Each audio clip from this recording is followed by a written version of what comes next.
मातीचा साईजच असा घ्यायचा, असे 4 फूट रुंदीचे 2 टाके बसायला पाहिजे. मधात 2 टाकेच्या मधात 2 फूट जागा सोडा, म्हणजे आपल्याला खतं वगैरे काढण्यासाठी वापरायला जागा पाहिजे ती. टाकं बांधताना हे कॉन्क्रीटचे टाके, याचं फ्लोरिंग सुद्धा कॉन्क्रीटिंग केलेलं आहे. पण आपल्याला एवढा खर्च नाही करायचा. विटाची जुडाई 9 इंच उंचीचं टाकं करा. खालचं जर त्याचं तळ आहे ते थोडंसं धुम्मस करून किंवा कच्चं कॉन्क्रीटिंग करून बनवा. आता हे टाकं तयार झालं, आपली झोपडी तयार झाली. झोपडीला आजूबाजून ताट्या लावून द्या, म्हणजे त्याच्यातून पक्षी बिक्षी किंवा गांडुळाचे जे शत्रू आहेत ते आतमध्ये येणार नाही. आता असं टाकं तयार झाल्यानंतर गांडूळ चा बेड लावायचा आपल्याला. बेड लावण्यासाठी जे मटेरियल पाहिजे आपल्याला, गोठ्यातून निघणारं ताजं शेण काडी कचरा इथं वापरू शकत नाही आपण, कारण की त्याच्यात हीट असते, त्यानंतर ते हार्ड असतं. गांडूळ हा साफ प्राणी आहे, त्याला खायला सुद्धा साफ पाहिजे असतं. हे बाजूला तुमच्या 2 टाक्या आहेत, याच्याचे रोजचं काडी कचरा आणि शेण जे निघतं ते जमा केलं जातं. ते 2 महिने तसंच कुजू दिलं जातं, म्हणजे त्याला अर्धवट कुजवणं म्हणतात. आणि असं अर्धवट कुजवलेल्या शेणाचा इथे बेड लावण्यात येतो. बेड असा डोम आकाराचा लावा. मग याच्यात गांडूळ सोडायचे आपल्याला. सुरुवात जी आहे, सुरुवातीला गांडूळ सोडायला लागेल ना आपल्याला. हे गांडूळ तुम्हाला आयसिनिया फिटिडा हा गांडुळाचा विदेशी वाण आहे. तसे 2-3 वाण आहे, पण हा आपल्या जिथे जिथं गांडूळ युनिट चालू आहे तिथे सगळीकडे हाच वाण, हीच गांडुळाची जात आहे. ती आपल्याला विकत आणायची आहे. विकत आणा, उधार आणा, फुकट आणा, जसं मिळेल तसं ती आणली का मग ते गांडूळ याच्यात सोडायचे. आपले गावरान गांडूळ चालत नाही. गावरान गांडूळ जमिनीत राहतात, माती खातात, खोलवर जातात.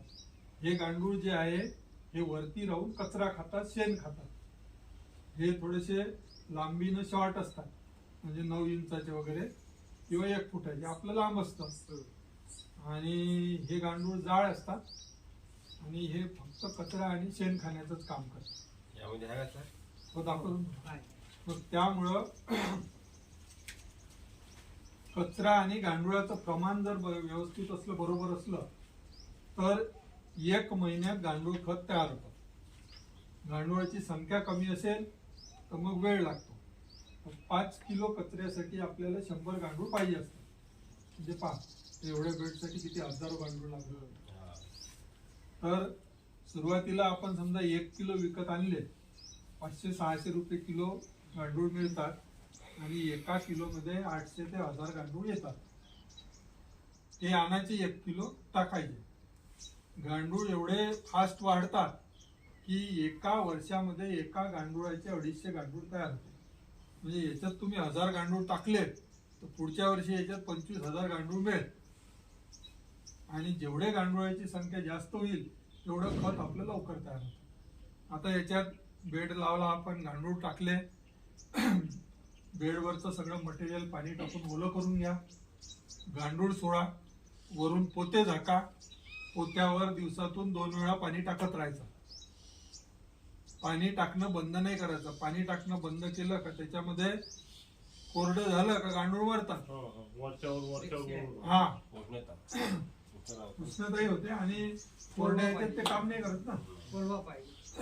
तर ओलावा मेंटेन करण्याचं काम हे आपल्याला रेग्युलरली करायचं आहे. मग अशा रीतीनं आपण बेड लावला, गांडूळ सोडले, ते हे गांडूळ काय करतं, हे कचरा खात खात खाली जातं, वर येते, विस्टा टाकते. खाली जाते, वर येते, विस्टा टाकते. गांडूळ खत म्हणजे काय, गांडुळाची विस्टा आहे. म्हणजे पहा, आता हे एवढं मटेरियल खाऊन डायजेस्ट करते, म्हणजे किती ते खत सुपीक असेल. अशा रीतीनं 1 महिन्यात आपलं 1-1.25 महिन्यात खत तयार झालं की हा बेड बसून जातो. मग पाठीनं जमा करा, मध्यभागी ढीग लावा. ढीग थोडा 2-3 तास राहू द्या, म्हणजे त्या ढिगात काही गांडूळ आले असेल ते निघून जातात, खाली चालले जातात. ते खत उचला, आपली रेती गाळण्याच्या चाळणीने गाळून घ्या.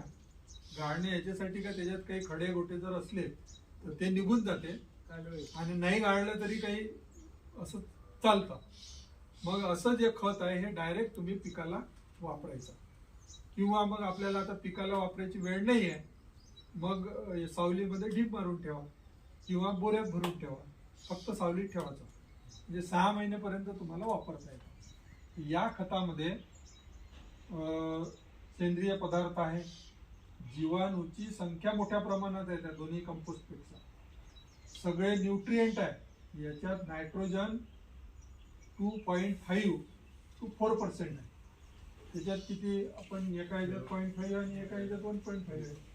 म्हणजे नायट्रोजन, फॉस्फरस 1.5 आहे, पोटॅश 1% आहे, जीवाणू सगळ्यात मोठ्या प्रमाणात आहे.